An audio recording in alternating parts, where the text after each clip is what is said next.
Hello friends, તો વાગી ગયા છે 3:20 અને અત્યારે જો અમારે ત્યાં એકદમ વરસાદ અને પવન પણ છે અને સાથે સાથે ગાજવીજ પણ છે.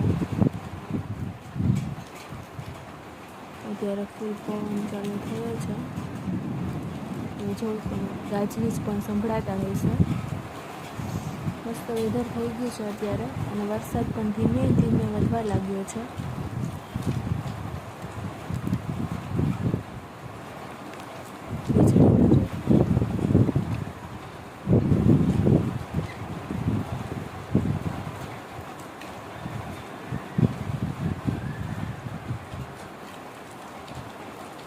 કન્ટિન્યુ વરસાદ વધતો જાય છે અને વીજળી પણ સંભળાય છે. શું થાય હવે જોઈએ. વાદળ તો જો ત્યાં